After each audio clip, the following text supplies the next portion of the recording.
welcome to your City Council meeting. Today is Tuesday, April 7th, 2015, and it is 7:01. Sorry about that. Regular meetings are held on the first and third Tuesday of each month at 7 p.m. in the council chambers of City Hall. Madam Clerk, will you give us the roll call, please? Yes, thank you, Mayor. Councilmember Minigar, Present. Councilmember Susowitz, Here. Councilmember Genoway, Present. Mayor Pro Tem Davies, Present. and Mayor McCloskey. Present. We have a quorum. Thank you. Thank you. At this time, I would like to ask Pastor Derek Zillner from South Shores Baptist Church to come forward for the invocation, and then we will have our Ambassador Girl Scouts from Troop 1269 and 403 come forward to lead us in the Pledge of Allegiance. Pastor?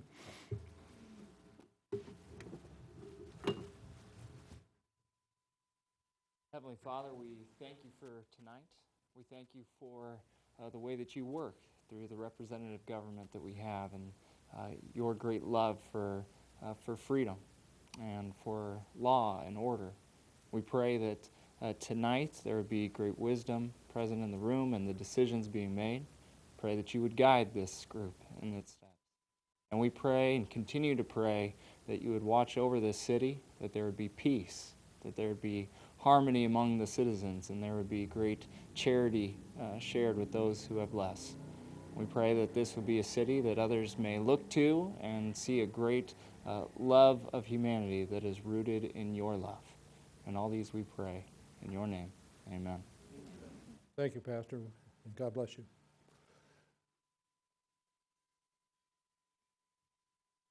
Audience attention. Color guard, advance.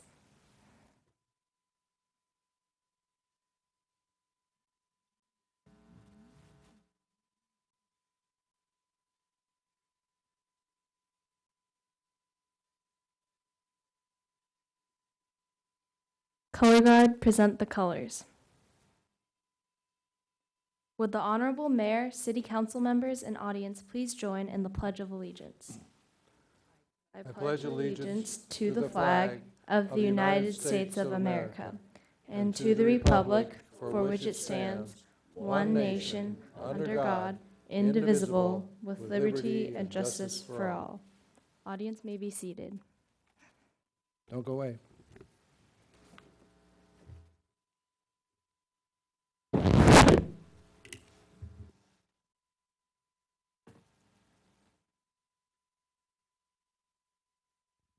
Thank you.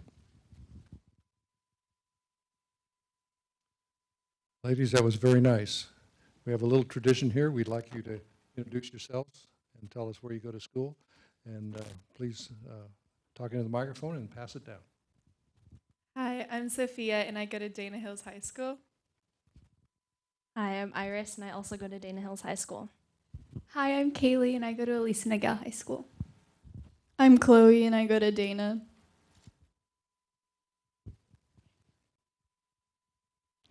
Well, thank you very much. We really enjoy you coming here.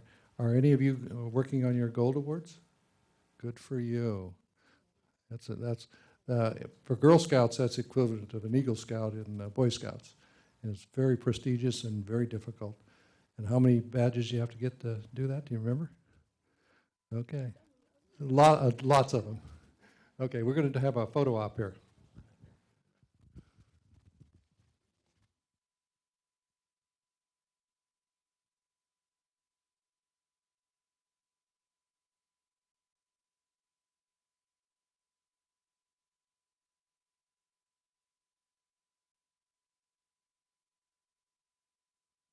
Thank you.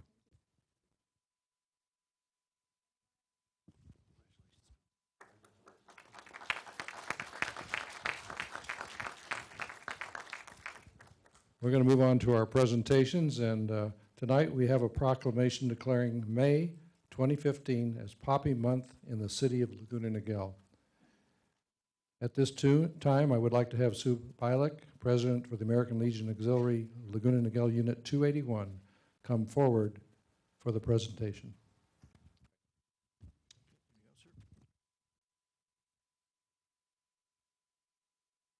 Oh, all of you come on forward. Oh, my word. Come on down. Some of my favorite ladies here. We have a proclamation. The City of Laguna Niguel is declaring the month of May 2015 as Poppy Month. Whereas America is the land of freedom, preserved and protected willingly and freely by citizen soldiers, and whereas millions who have answered the call to arms have died in the field of battle, and whereas a nation at peace must be reminded of the price of war and the debt owed to those who have died in war, and whereas the red poppy has been designated as a symbol of sacrifice of lives in all wars, and whereas the American Legion Auxiliary has pledged to remind Americans annually of this debt through the distribution of the memorial flower. Now therefore, I, Mayor Jerry McCloskey, on behalf of the Laguna Niguel City Council, do hereby declare the month of May 2015 as Poppy Month in the city of Laguna Niguel, and ask that all citizens wear the memorial poppy on May 25, 2015 as a tribute to those who have made the ultimate sacrifice in the name of freedom.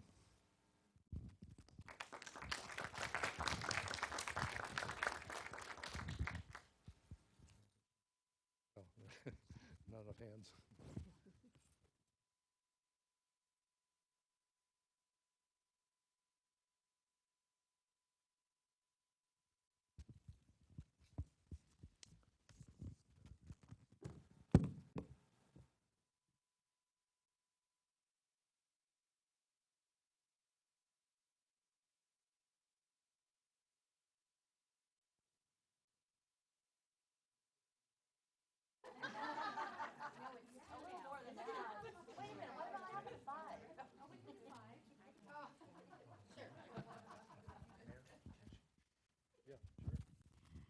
I want to thank the City of Laguna Niguel for this opportunity to declare May our Poppy Month.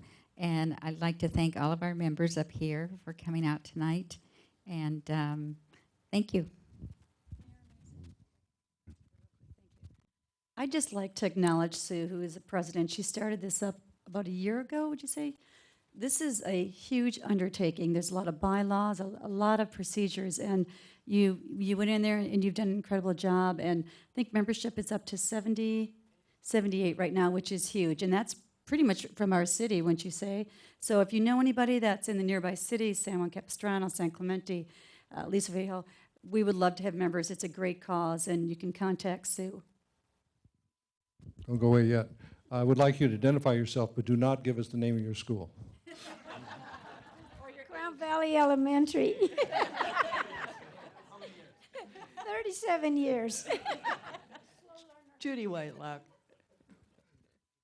Cher Alpert. I'm a member. Elaine Genoway, First Vice President. Lori Davies. Got them all. Sue Bilek, President. Yes. Martha McNicholas. Stanford University. Mary Smith, Executive Committee. Donna Mulvaney. Thank you, ladies. It's been a pleasure. Thank you. Okay, we can turn. We can go back up.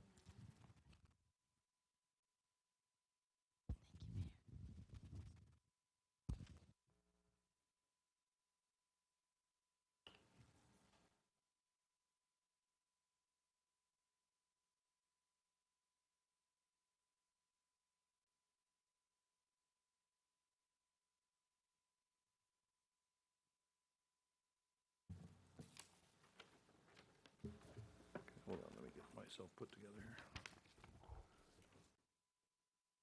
here. We're now going to go on to public communications. Any person wishing to address the City Council on any matter, whether or not it appears on this agenda, is required to submit and complete a gold color request to speak form to the City Clerk prior to being heard by the City Council. Each person will be given 3 minutes to speak, and we do have requests to speak under public communications, and these will be on items of general interest, I believe. So I'll just start going through them. And these are the items that are not specific to anything on the agenda. Okay, first of all, let's do Cher Alpert. Please come forward.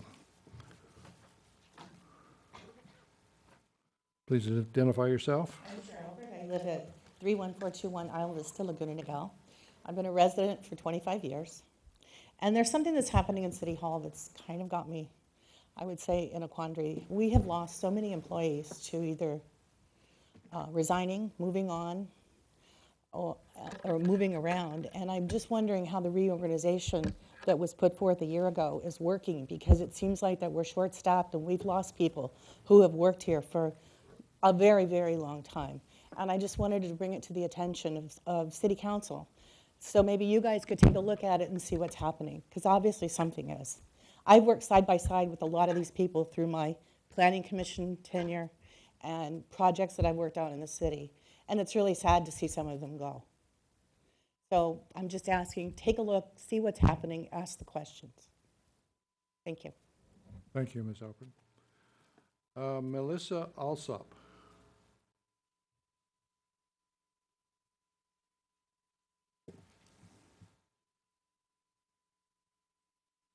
Hi, I'm Melissa Alsop. I live at 24736 Kings Road in Laguna, Niguel. I've been a resident for 14 years.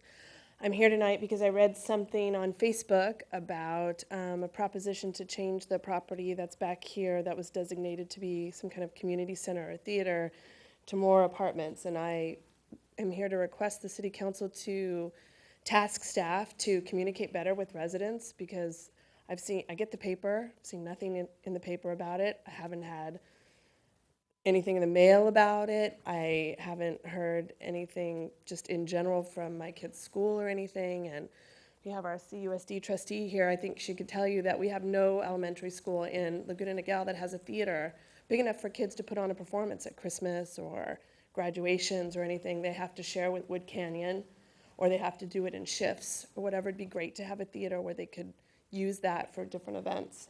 And I'm going to make it my life's mission. I think that needs to be a theater and a community center. This is a perfect place for it. And I'm sure the people that live on the hill don't want to be looking down on more apartments either, especially with how many apartments are at Cabot and Crown Valley now? Is it going to be 1,000 when they're done? Or I think we have enough. Thanks. Thank you, Ms. Alsop. Comment on that real quick? Yes. Just a quick note, Government Affairs is having their presentation with the GORA plan, so I think that's a great plan. So if anyone wants to get more information on it, it's 7 o'clock, 7:30? 7:30 this Friday in the community room. GORA, which is the developer that was chosen by the county, will be giving their presentation. I think that'll be a great place to be able to get all the facts and all the information, and then great place to also ask questions.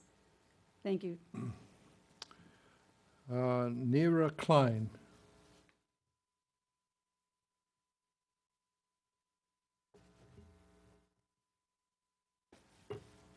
Hi. First of all, thank you for what you do, because Could you identify yourself to the clerk? Just state your name, please. Okay. My name is Nira Klein. I live in 30272 La Fleur. I'm resident for the last 16 years. I love the city. We all do. And I'm going to talk about the same subject as she, and I'm going to make 3 minutes, so I'm going to read it out because I don't want to miss anything. So the reason I'm here, most residents, if all, love the city the way it is, quiet and charming. If the proposed apartment complex is built, the unique characteristic distinguished Laguna Niguel as a special place to live will vanish overnight. This applies to all residents of the city, not just those who live in the immediate surrounding of the proposed project. The following are some of the issues that needed to be addressed. The water quality is bad, as we know, and the quantity is even worse. How will adding so many apartments will make the situation not even worse? I have the attachment, and I have it here for the OC Register, the article about it, including I'll get to it later. Because of the water quality, too many homeowners are dealing with extra expenses related to their need to repipe their houses and the associated increase of homeowner insurance premium. The traffic in the last few years is horrendous. The touch is the OC article. I have it too, if I can give it to you guys. If children are studying in trailers, I can assume that schools are overcrowded. So I have a question, and the questions are these. Isn't every project in a well-managed city like ours is supposed to benefit the current residents? How will adding more apartments help the citizens of Laguna Niguel with their problems of water, traffic, and overcrowded schools? What will the city council doing to prevent the development of the new apartment complex near the city hall? What is the city council doing to prevent our quiet city town from turning to a noisy, overdeveloped city? What environmental studies have been done in order to evaluate additional apartments in Laguna Niguel? What was the reason of approving the building of the high-rise near Costco? How will the current residents of Laguna Niguel will benefit of that? You have 30 seconds. Facts. Adding many apartments will increase the demand of water and will add to local traffic. On April 1st, the governor issued drought emergency. I'm making it short. In a big, massive, costly way to preserve water that, as I know, are recycled water. The city approved ripping off areas with beautiful green grass and replacing it with desert-like plants, which is not that pretty, but I can understand. And that's your time. Okay. Thank you. Thank you, Ms. Klein. Sure, go ahead. Thank you, Mayor. Again, appreciate you coming out. We can't comment on these things because it's not on the agenda, other than all your comments are noted, and it is a work in progress. Nothing has been decided. Next up is Shannon Scortino.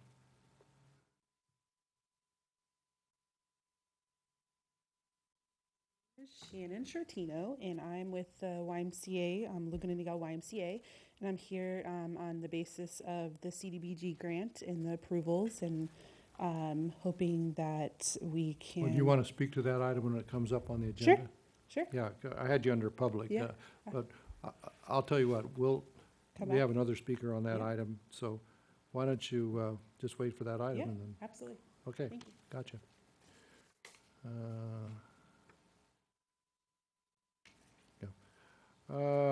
Marilee Goodwin.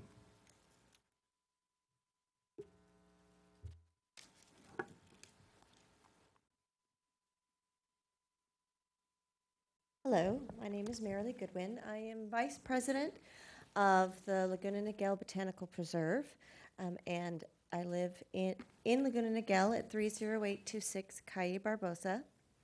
For those not familiar with the preserve, a little background. The Niguel Botanical Preserve is an 18-acre garden located within the Crown Valley Community Park and considered a jewel in the city. The objective is to demonstrate the appropriate use of drought-tolerant plants native to the Southern California region and other Mediterranean areas, and introduce attractive water-wise plant species to the public. Whereas water-related issues are front and center today, it is a testament to the foresight of the Council that this is our 22nd annual Earth Day event. The preserve also features a Citizen of the Year grove, a labyrinth, a Boy Scout area called Trail to Eagle, and a Girl Scout area called the Girl Scout Jacaranda Tree Grove. Maps of the preserve are available in the Parks and Recreation Office. Saturday, April 18th, is our annual Earth Day celebration, which is held within the Botanical Preserve from 8:30 to 11:30 a.m. We would like to declare April 18th, 2015 as Earth Day in the city of Laguna Niguel. Registration begins at 8 a.m. and will be located at the blue awning area overlooking the swimming pool in Crown Valley Park. We invite all our City Council members to attend and participate in this ongoing beautification project, along with other groups and the general public. I would like to take this opportunity to thank the Council for including the preserve in the ground redesign of Crown Valley Community Park. We have taken inspiration from this project to enhance the experience of our park's patrons. Our Earth Day event will focus on making this inspiration a reality. We look forward to seeing you there. Thank you for your time and the continued support of the Niguel Botanical Preserve. Thank you, Marilee. I have another request, Martha McNicholas.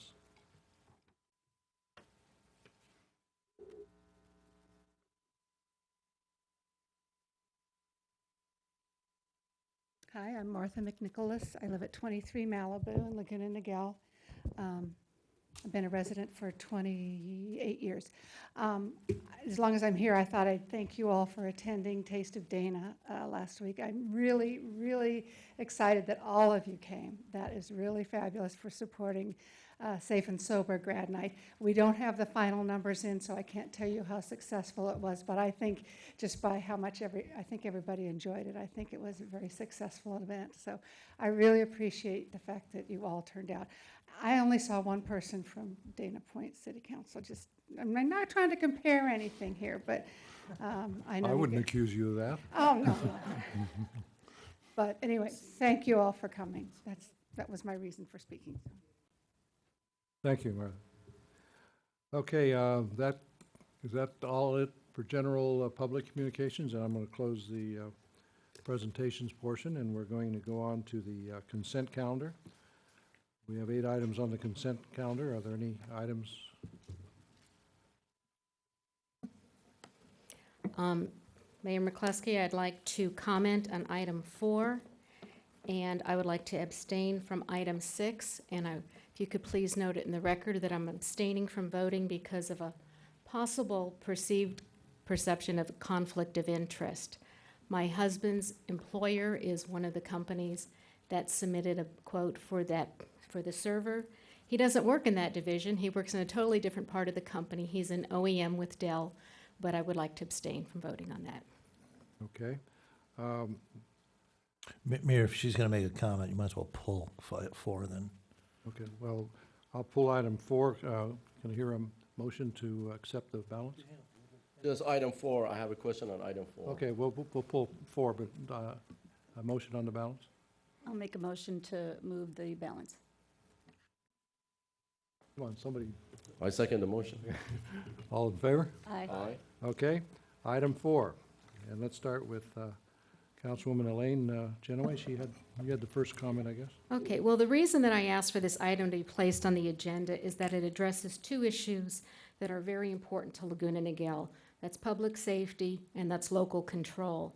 And AB 201, which has been sponsored by our Assemblyman Bill Breaux, would add language to the Sex Offender Registration Act to allow cities to enact and enforce an ordinance that restricts a registered sex offender from being present or residing at certain locations within the city.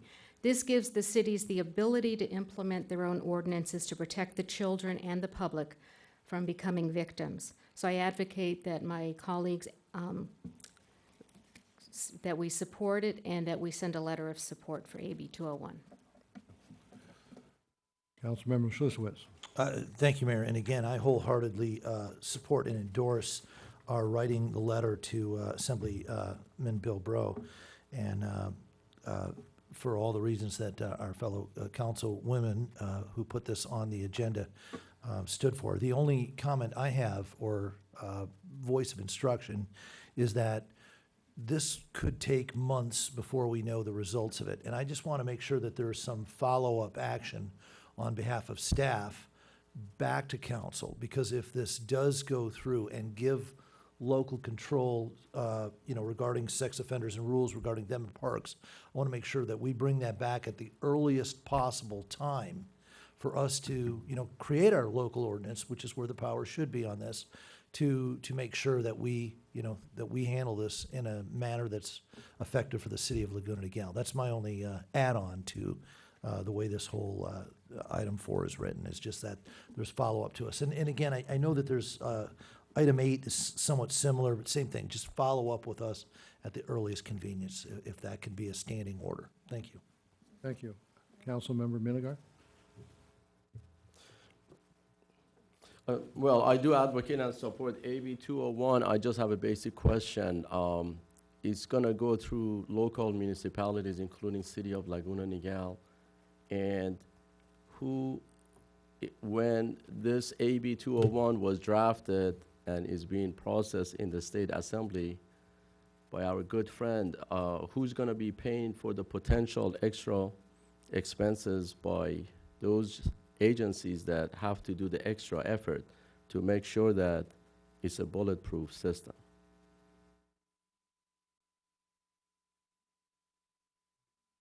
I guess the city will be paying for its. No, I recognize that. Are we going to get reimbursed from Sacramento for those extra charges that our PD or police services or sheriff department would have to go through? If I can make a couple of comments that might help Mayor McCluskey, members of the council. First, this is very early legislation. It just includes a couple of basic statements about preemption and how state law doesn't preempt local control. So there's going to have to be some time spent by legislative council flushing out the actual legislation and drafting it. Then it's going to go through the hearing process. Assuming it passes, and there's a lot of Democrats in Sacramento, but assuming it passes, then it'll be up to the local agencies to decide whether or not they want to enact such legislation. If they do, they would be responsible for drafting their own ordinance and to draft it as best they can, and they would be responsible for their own policing. It wouldn't be an unfunded mandate because the cities wouldn't be required to adopt any sort of local control ordinance concerning sex offenders. Very good, Mr. Attorney. Your points are well taken. Thank you. Thank you. Mayor Pro Tem? I want to thank you for bringing this up. I believe a few of us had asked that this would come on the agenda. I'm working with Assembly Member Bill Bro. What I'd like to say too is if you can do a little bit more research in this and send your letters as well to Senator Pat Bates. We really do need support for this, and I believe at one point we had local control of this. So I think we had procedures already. In effect, it's just that the state kind of took over, and this would bring it back to our city and us enforcing it in the procedure that we want to. So hopefully we'll get a lot of support for this. Thank you. Okay, and if you so recommend, I will be very honored and happy to sign the letter. So I think we need a vote on that. Do you authorize a letter to be sent to Assemblyman Bro and? Okay, I move that we approve item 4. I'll second it. All those in favor? Aye. Aye. Okay.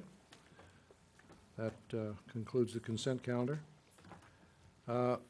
Next, we have a public hearing regarding the draft Community Development Block Grant, also known as CDBG, 5-year consolidated plan fiscal year 2015-2020, and annual action plan fiscal year 2015-2016. Jeff, do you have a report? Good evening, Mayor McCloskey, council members.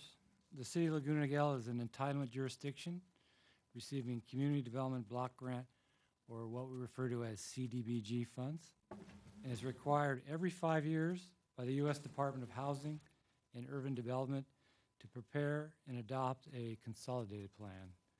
The consolidated plan identifies the city's overall housing and community development needs and establishes that priorities and goals of the city's CDBG program. As part of this consolidated plan, and then annually thereafter, the city is also required to prepare an action plan. The action plan details the city's intended use of the CDBG funds during the upcoming program year.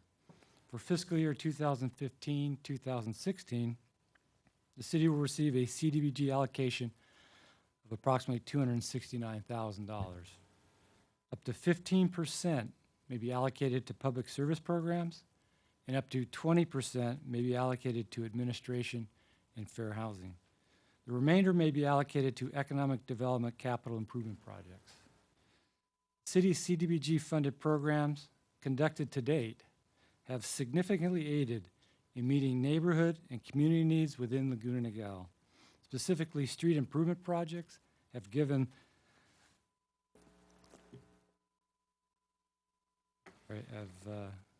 eligible neighborhoods an improved street infrastructure system, ADA neighborhoods, Improvements have allowed for removal of barriers for disabled. Public services have helped the city's elderly, youth, homeless, victims of domestic violence, and other special needs groups. And residents have benefited from the fair housing and tenant landlord counseling services, and a major public facility was improved through the Sea Country Senior and Community Center expansion project years ago. With the draft consolidated plan, the priorities and goals will continue to focus on affordable housing, infrastructure, public facilities, public service programs, economic development, and fair housing. In the action plan for next fiscal year, it's recommended that the city provide funding for the Fair Housing Council of Orange County to administer a fair housing complaint intake, enforcement, education, and outreach program. For infrastructure and public facilities, the city will provide funding for street resurfacing in eligible residential neighborhoods and audible pedestrian push buttons at major street intersections.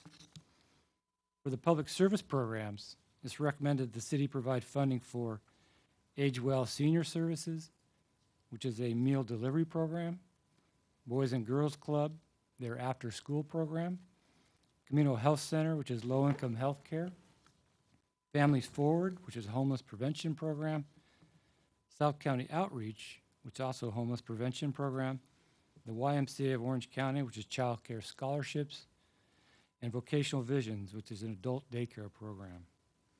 The draft 5-year consolidated plan and annual action plan was made available for a 30-day public review period, which began on March 19th of 2015. Staff is recommending that the City Council accept any public testimony and direct any changes or revisions to the draft plan. On the close of the public review period, the final plan will be presented to the City Council on April 21st for final adoption. The final plan will be transmitted to the Department of Housing and Urban Development for review and approval following its adoption by the City Council. And with us this evening is Brandy Adair, our CDBG program consultant, the CDBG staff planner, Jonathan Orduna, who have done the majority of the heavy lifting on the program. My thanks goes out to both of them for all their excellent work and expertise in this matter. That concludes my staff presentation. I'd be happy to answer any questions you may have. Thank you. Thank you, Jeff. Thank you very much. At this time, we would like to have public testimony. Anybody who would like to speak on this item? Paula Margison.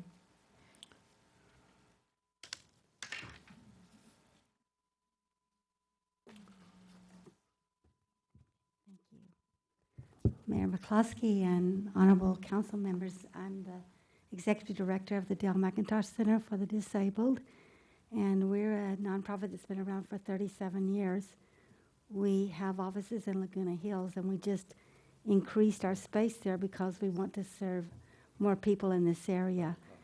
And in particular, we had asked for $4,000 from the CDBG program to do outreach to Laguna Niguel residents. And particularly, we do home visits, and one of our focuses is people who become disabled as part of the aging process and need someone to come in. A unique thing about us is that most of our staff members are people with disabilities, so we've been there and done that, so to speak. And so we come into the home and help people to know about adaptive technology that they could use. There's services that might be available to them, various benefits programs, but they're also welcome to come to our office if they rather do that. So we provide a wide array of services, things like housing referral, caregiver referral, and information referral, obviously. Peer support is a real big thing that we do. One of the things that we wanted to do with this money is to set up an assistive technology display at our office so people could come in and just kind of test drive various adaptive devices that would make their lives easier before they go out and spend money on those things. And we also can provide training on how to use those devices, how to use adapted computers. Like I use a computer that has a screen reader that reads everything to me that's on the screen. And so there's so much technology. It's really changing the world for people with disabilities. And I feel like we served 11 people here last year. We could do a better job if we had some funds to do outreach to your residents and also to go into their homes and assist when they want us to, and to bring them to our office for assistance. So I hope we weren't recommended for funding, but I hope that you would reconsider perhaps trying to fit us in, because I think we could be a real asset to your town. I love Laguna Niguel. I told the advisory committee I don't live here, but I wish I did. So I think that we could be a real asset. And so I hope you'll give us that opportunity to really beef up our involvement with your city. So I sent you a one-page summary just to let you know our request and the services that we do offer. And I was wondering if you have any questions. Thank you, Ms. Marguson. Thank you so much. Shannon Scoratino. Now you get a chance. Well, thank you. I'm Shannon Shortino. I'm with the YMCA of Orange County. We have a facility here in Laguna Niguel.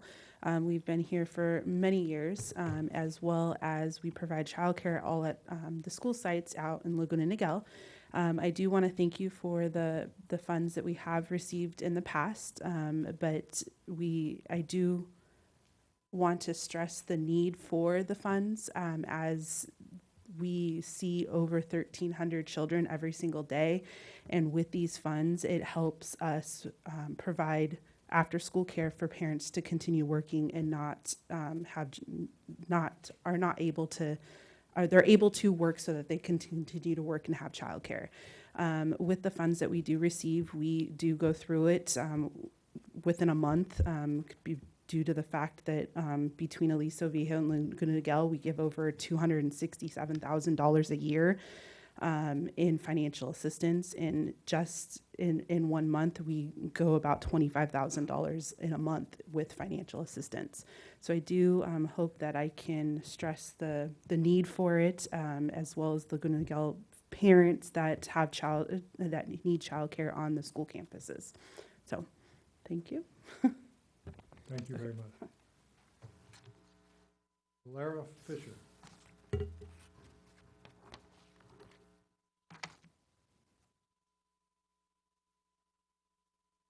Good evening. I am Laura Fisher. I live at 29761 Running Deer Lane, and I'm a 10-year resident of the city, and I'm the executive director at South County Outreach. I too want to thank you for all of your past support of our programs, and I just wanted to offer a little update as to how we assisted citizens of Laguna Niguel last year. So in 2014, we assisted unduplicated 128 households and 358 individuals for a total of 840 households and 2,700 individuals with duplicated services. So we do have a pretty good presence here. We're greatly appreciative of all the processes and the help that we have received in the past. We relocated closer to Laguna Niguel a year ago. So we are in the city of Irvine. We refer to it as South Irvine, right between Bake and Lake Forest on Rockfield, so much closer for residents to get to our services. Just a quick introduction of what we do. We've got an on-site food pantry, the largest one in South Orange County, that offers fresh produce as well as refrigerated items in addition to non-perishable food items. We'll distribute almost 1 million pounds of food in 2015. We own 17 condos, including one here in Laguna Niguel that we use for transitional housing for homeless families. We have a rental and utility assistance program, which you all assist us with, where we're able to bridge folks that are facing an eviction or a shut-off. An on-site computer lab where we'll have 500 students take classes each year, completely free classes. And then we have a thrift store, which is our only actual income source outside of donations and grants. So that's a little bit about what we do, and we thank you so much again for your support. Thank you very much. The public hearing is now closed. I just want to make the comment that these are funds that are allocated to the city that then have to be reallocated. And I want to compliment Mayor Pro Tem Davies and Councilman Schutziewicz for the work they've done on this. It's a difficult job because there are competing interests, and all of these charities are really doing good work out there. So it is a difficult job to try to apportion the dollars out there. Okay, having said that, we're going to call for council member comment right at the moment. Council member Minigar, you have any comments? I don't have any specific comments on the CDBG at this time. Do you have any comments on anything? I know it's going fast. Yes, I do. I was invited by our Congressman Dana Rurabacher to attend a meeting with U.S. Congressman Mike Kelly of Pennsylvania and also Congressman Duncan of California to talk about some transportation and other infrastructure issues on a national basis. And by the way, the congressman told me that to make sure that if there is rumor that people are saying that he's not running again next year for his seat, that's not true. He's going to run again. And also I attended the Taste of Dana in Dana Point. It was a great success, and I enjoyed,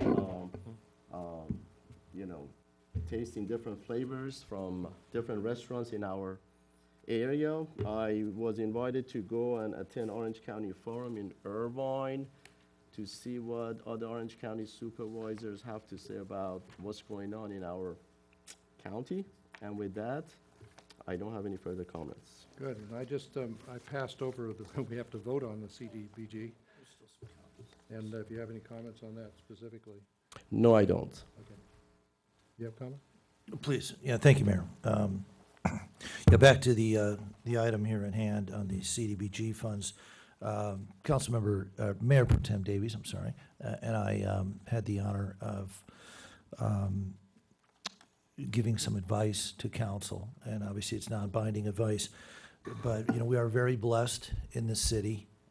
We're very blessed as individuals here with the opportunities we have, with the luxury of finance that we have, and we do still need to recognize that there's the folks who have had some unfortunate or have become unattached, if you will, to the blessings, and it's our role to give back, and we'd love to give back to every group and organization. And there are specific roles and functions, as you all know. We've got those big binders that describe, how it all works. And there's administrative recommendations, there's public service recommendations, and then there's a certain amount that the city uses, which we put right back into infrastructure. We're also putting some traffic crossing signals for the blind at a few intersections with some of these funds as well. We do have kind of a policy that we keep it as a $3,000 minimum to any organization as well, to not divvy up the funds because of the intense administrative costs. And again, I want to recognize what Mr. Gibson said. Our staff member and the outside agency that we use to administer this have been invaluable in giving us advice and setting this all up.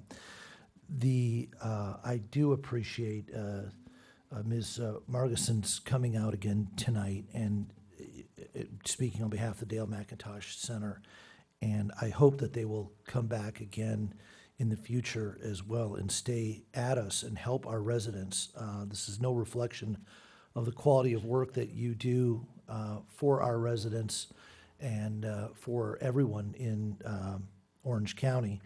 One of the things we look at is the number of residents that have been assisted when we're making some of these decisions, and they are relatively new and a little bit smaller than some of the organizations to coming to CDBG. And again, that's no reflection of your not being deserving of our funds. But these were the recommendations. They were very difficult choices. And with that, I'll stand by them. The only wish I will echo is what Ms. Davies said at the end of this is, I wish we had more money to pass around to more organizations. But again, if anyone does have any questions, that I just wanted to give my fellow council members some of the difficult time and decision process that we went through it. And again, obviously, as a group here, we can do whatever we want in terms of making future decisions, in the next few minutes as it relates to these CDBG funds. Thank you, Mayor. You have any comment? Thank you very much. And again, it's a tough committee to be on because you want to give everybody as much as you possibly can. And I know that we had spoken to Ms. Vargas in regards to helping out with the outreach, because I think that was one of the biggest problems right now. We're serving 11 residents in this city. And so one of the things that we had suggested, and I'm there to help you, I'm on the Lions Club. I think going and doing presentations for the Lions Club, the Rotary, Women's Auxiliary, we have got such great committees and clubs in this community that are willing to help. And I think we'd all be reaching out for you. So even if it's not here, I think there are other places in the city that would be willing to help you out. And you can feel free to contact me, and I will get you in contact with the right people that hopefully we can get you up there and presenting and get some funds for you. Thank you. You have a comment? Well, all of the organizations that applied are very worthy causes, and they do good work for the people of Laguna Niguel. And I appreciate the work that my colleagues put into this, because it's very hard to make these choices. And to echo what Mayor Pro Tem Davey said, I wish the pie were bigger. But when we have limited resources and they need to be, and there are restrictions on how they can be spent, and a maximum that can be spent in a certain area, does make it difficult. But our city does have a number of service organizations that they specifically fund things like this. Rotary will make donations to multiple organizations. So will the Laguna Niguel Women's Club. The American Legion Auxiliary, which is here tonight, supports different organizations that serve. So I'm so glad that I learned about some of these organizations, because I didn't know that that service was being provided until I read the staff report. So it does put you up there, that we can see you, become visible to the community, and I appreciate your letting us know.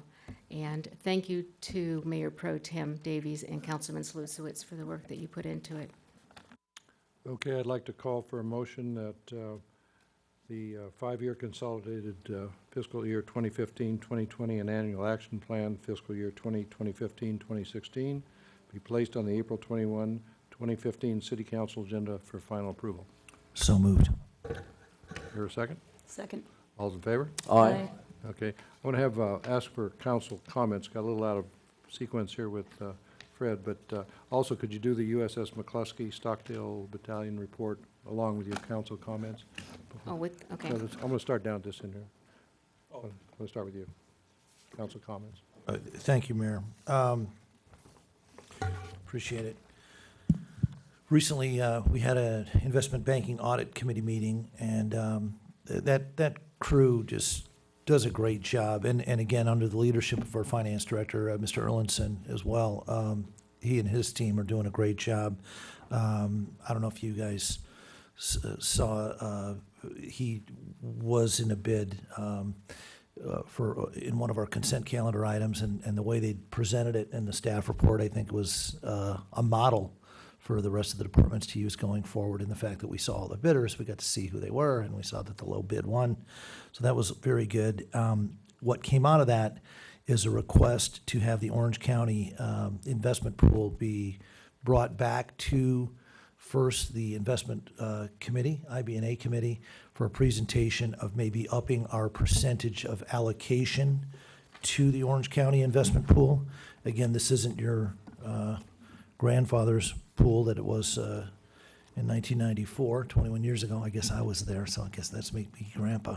But I guess I wasn't on that committee then. But 2.66 is LAIF and 4.69% return for the recent report is the difference in returns. And when you multiply that by several $1 million, which pool do you want, the return, this one or this one? So I believe we're having Sherry Friedenrich, who's the Orange County Treasurer, going to come make a presentation to that committee, and if that goes well, and depending on what the IB&A committee does, they might move that to us as council, because we are the only ones who can make that final decision. And so that might be coming our way. That came out of the last meeting. Today I was over at OC Vector, and again, I can't stress enough, that last year was the worst year for Orange County as far as West Nile virus. We were the epicenter of the entire nation. 10% of all West Nile virus cases that happened in the nation happened in Orange County.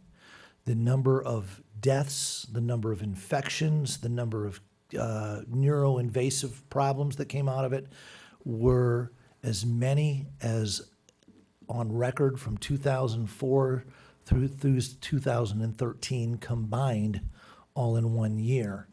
They have more mosquitoes reported now than we normally have during our peak summer months.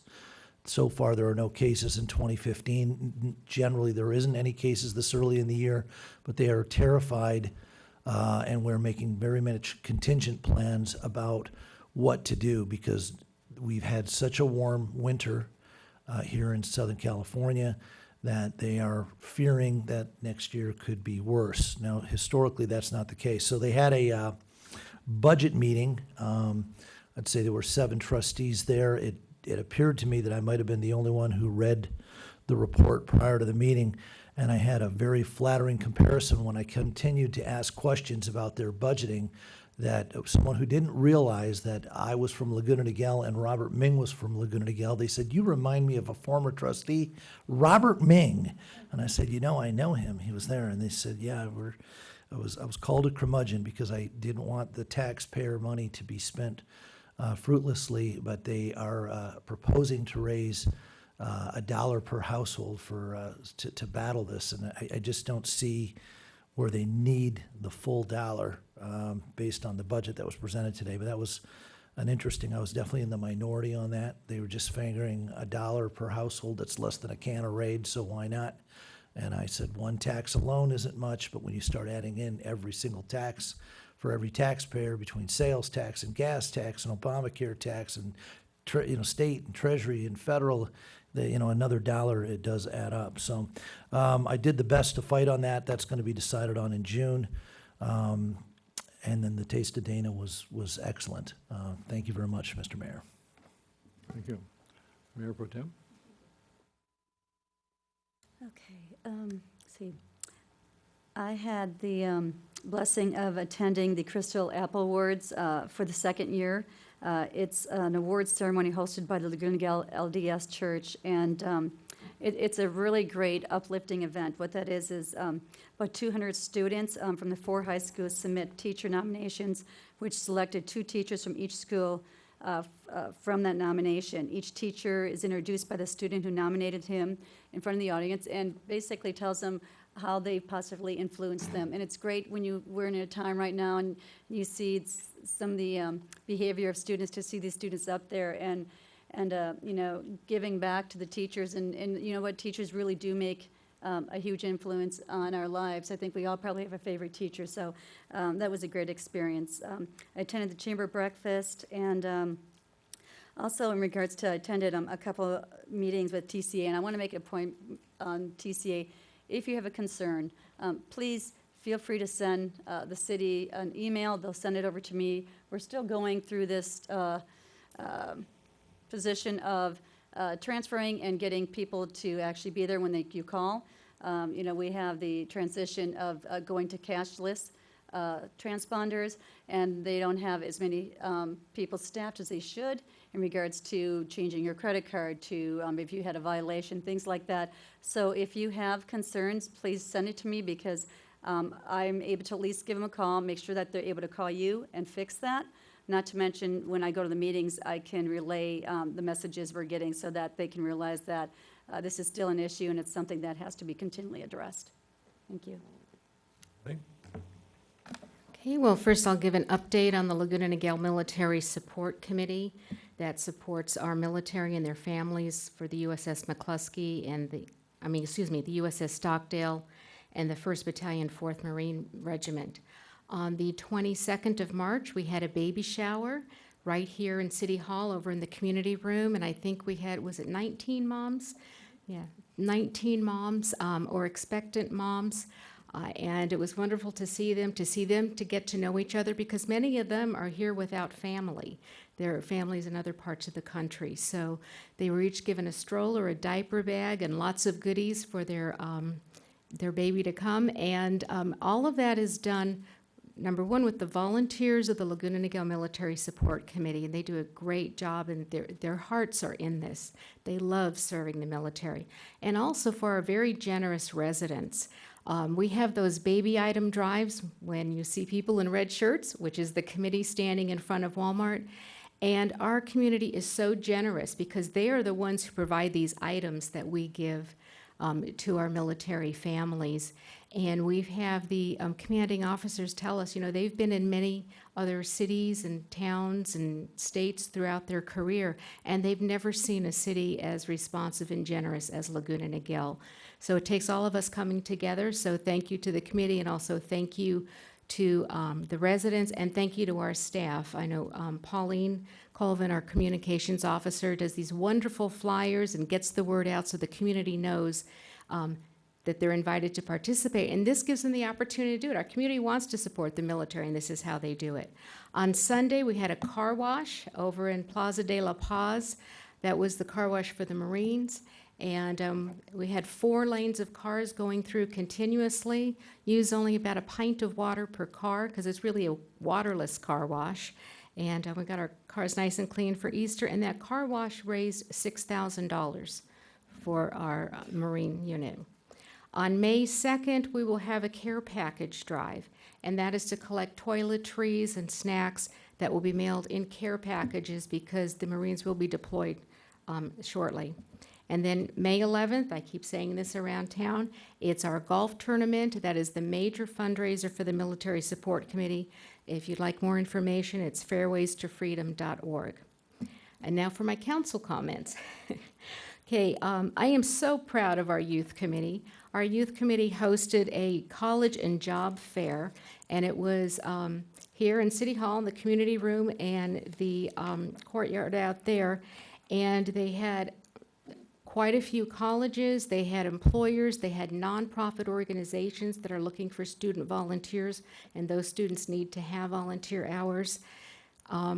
They had great participation from the community. I went and I spoke to every college representative that was here and the employers, and they were thrilled, they're excited, they want to be here, and be sure to be invited for the next event that the youth committee puts on.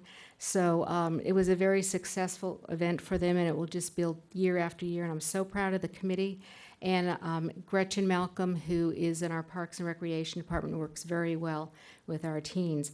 Also for our youth in our city, the teens, the application period for the new youth committee will be coming up, or is in process right now, because about 9 or 10 of them are graduating. So we will be interviewing shortly, so if you'd like more information, please go to the city website. And on May 29th, the youth committee will be hosting a music and arts festival, and that will be at Sea Country Senior Center. I too attended the Taste of Dana Point. Thank you to Trustee McNicholas for making us aware of that. And again, thank you for the to the restaurants that participated and all the merchants who donated prizes for the gift baskets. And really commend the parents because they worked for years on this to provide a safe and sober grad night for our children. And this wouldn't be possible without the parents behind that. I attended the senior committee meeting, and they've got lots of things going on and planned, and we'll talk more about that later. And I also attended the executive board meeting of the Orange County Public Library Advisory Board. The advisory board for the libraries, we're starting the budget process, and I'm amazed at how much they do with so little. So they do very well. And as I tell every Laguna Niguel resident, be sure to go to the Laguna Niguel Library and check out books, because one of the 3 factors that's used in our funding and determining how many days a week we're able to stay open is circulation. So check out lots and lots of books. Thank you. Thank you. I had the honor of attending a Boy Scout Troop 772 Court of Honor, where Eagle Scouts were given their badges. And it's always very impressive when you hear about what these young men have done to get their Eagle Scout. And as you know, there's a real history of Eagle Scouts going on and really serving the community and the nation. And it was a real honor to be there to participate in that event. I also attended, I'm pretty much interested in water issues, and we have a coastal coalition, which is a aggregation of a lot of stakeholders in water issues, water districts, cities, other municipalities, and we had some very interesting presentations on water quality along our coast. And believe it or not, the water quality is improving dramatically, and that's due in no small measure to a lot of the inland cities, such as Laguna Niguel, really cleaning up their stormwater runoff. And it's a big job, but it's getting results. I'm chairman of the Orange County Fire Authority Budget and Finance Committee, and we're getting into the budget process for next year, and I'll be involved in that actually tomorrow. But I did attend a demonstration by the Orange County Fire Authority of emergency response. I don't know if everybody really realizes that 70% of the fire authority calls are not fires. It's for emergencies, mainly medical emergencies. And so the fire authority is now looking into various options for delivering their service. We have one of the best response times in the nation here in Orange County. It's a very well-run organization, but they're continually looking for new ways to respond. So they're looking at staffing of the vehicles and types of vehicles and things of that nature. Anyway, I got to ride in a fire truck. That was fun. Had the siren on even. Didn't go far. We were in a parking lot. And I also was at the military support car wash on Saturday, and it was a great event. And can't say enough for the citizens of Laguna Niguel, how they just come up and just get their car washed, and it's waterless. It's amazing to watch it. There's no water on the ground. And we had about, how many Marines did you have? 60 or 70 of them. About 60 or 70 Marines there. And man, they're workers. And it was a great event. Okay, that's it for, I guess, our council comments. And I'd like to go down the line here. Chief, do you have any comment? Steve? I have nothing to report, Mr. Mayor. Mr. City Attorney? Okay. Mr. Bryce? Chief? Pauline? Okay. Jeff? Okay, I'll be the first one to step up here. So just a brief community update on what's happening out there. The North Summit Rack is on schedule to open this spring. So in talking about the Senate Ranch in Niguel, we have the Starbucks drive-through, and also the Susie Cakes is on track to be opening up in the summer. That's exciting. And then next week we'll be taking to the Planning Commission a proposed remodel of the old building that sits in front of the Whole Foods. It used to be a Tarbell Realty, then it was LA Boxing. So we're going to be taking a remodel. They're going to remodel that building to match the architecture of the new center. So that's exciting. And with that, that's all I have. Thank you. Okay.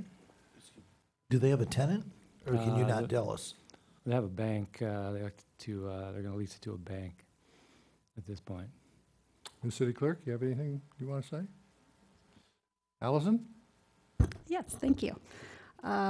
Toby's first big show was this past weekend with the Bunny Blast event. We had over 1,100 people come, so our attendance was up, and I think the free entry helped with that. But there were also some really great ideas. The Touch a Truck event was very successful. Lots of compliments from it. So we're Touch a Truck? Touch a Truck. So we had fire trucks, police car, fire truck, police car, trash truck. R.F. Dixon was there with a street sweeper, and we had a big, I'm not even quite sure what it was, but something from SDG&E, and I mean, the kids loved it. The kids were just in all of these vehicles, and we'd kind of heard of that from other cities and decided to implement it with our Bunny Blast, and they loved it. So everyone there had a great time. Nothing but good comments. So Toby did a great job. And also, Parks and Rec has joined the Pay It Forward movement. April is National Pay It Forward Month. And we have a couple activities coming up where we have free entry, free ice cream socials, So April 18th, after the Earth Day celebration, you can go to the Skate Park Spring Fest, and there's free entry for that. The next day on Sunday is aquatics. You can swim for free all day. And Sea Country Center on April 23rd will do an ice cream social. And then Friday Night Live on April 24th for the teens, where they have a DJ and dancing and games, and that's all for free. So this was inspired by a bionic applicant, and she wanted the city to get involved with the movement. So that's Park and Rec's way of getting involved. So Thank you. Dan, got anything? I'd just like to add on to Jeff's comments. The big day is next Thursday, April 16th, for the opening of Nordstrom's Rack. The 16th, that's next Thursday. Okay. Adi, what do you got? Well, how do you top that? Talk Well, you'll about pave the street in construction. front of it, Yes, the construction is moving on. As you've been probably watching, Crown Valley Median is taking shape. They're starting the planting of the shrubs. So hopefully with the weather working, all the irrigation has already been done. Within the next 2 weeks, you will see the full planting of the median.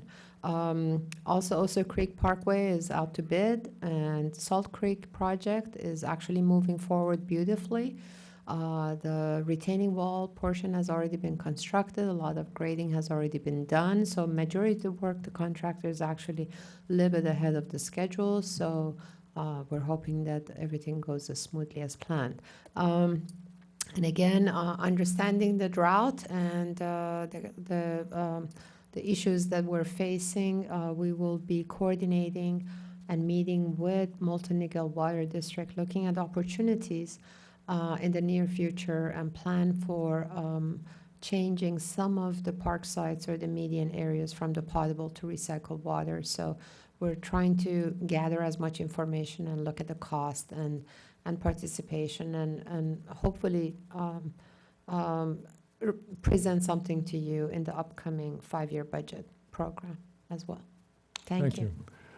Now, Mr. City Manager. Thank you, Mr. Mayor, honorable mayor, members of the council. I have a few items to report on.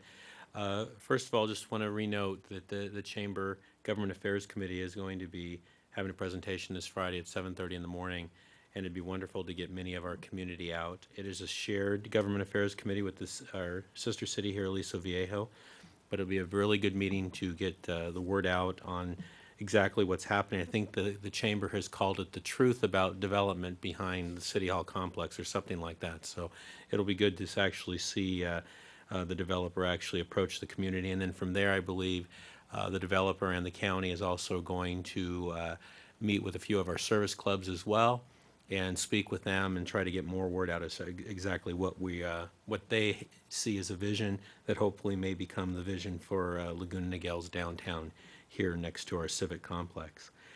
Secondly, on pickleball, we received a response back from the county regarding the potential of pickleball at the county regional park near, I guess, Lake Laguna Niguel, I guess is what we call it, off of La Paz. They are supportive of it. They will be meeting with Allison and her staff, I'll say, over the next 2 to 4 weeks.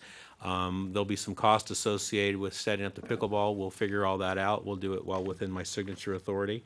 And we'll start a pickleball program there to see if that works. But I think it'll be a 1-year pilot program. And then from there, if it's successful, it'll be a permanent pickleball facility, which I know will help immensely. Secondly to that, we'll be working with Bill Smith and his pickleball group. I think they're the Laguna Niguel Pickleball Club, regarding their offer, that $5,000 donation to put acoustic block fencing around the Crown Valley Elementary area there where the current facility is. And we're very happy with that, and we'll move forward with that. Next, talking about the drought, for those of you that were at home, Vicki Vargas from KNBC News was in our community, did a live shot regarding the drought, and Laguna Niguel got a little shout out for the wonderful program that we're doing here on the median. It's our partners with Molten Niguel Water District. Nancy obviously found us a multi-million-dollar grant, so we were honored, I will say, on KNBC News as a leader, taking out the grass and putting in drought-tolerant plants. So if you didn't see it, you should probably go on their website. I wouldn't be surprised if they don't do it again at 11 o'clock, but it's wonderful to be shown as one of the few cities here in the state that's doing our part to reduce water usage now that the governor's declared a drought emergency. Next, I wanted to let the council know, I think I shared a letter last week that Rusty Reed from Charles Abbott Associates has offered to give the city $25,000 specifically for the council's drug awareness and prevention program. That will totally fund that effort for next year. We will find an appropriate time for the council to give him due honors in that. That's a wonderful, wonderful program that has root with former Mayor Linda Lindholm, Mayor Pro Tem Davies, Councilmember Slusowitz, and others. Rusty approached us from the standpoint of wanting to give back to the community, and usually you see $3,000, $4,000, $5,000 corporate donations, and when he wrote a letter that he was going to fund the whole program, I was quite surprised. So we're quite honored. Charles Abbott, as we all well know, basically does all our M&O for our Public Works Department. They do all the maintenance and the street potholing. They also run our front counter through the Planning Department. We've had a long relationship with them, and it's wonderful that they've been able to see the importance of that program. And I might be speaking a little out of turn, but I won't be surprised if that doesn't become an annual program that Rusty thinks is important. So we'll certainly look forward to continuing with that. And lastly, I want the community to know that we're in the throes of the budget process like most public agencies, and this leader next to me here, our CFO, has been locked in his office in a pile of paper. We'll have the budget to the council here hopefully shortly in the standpoint of a draft budget in advance of your budget workshop, which will be April 28th.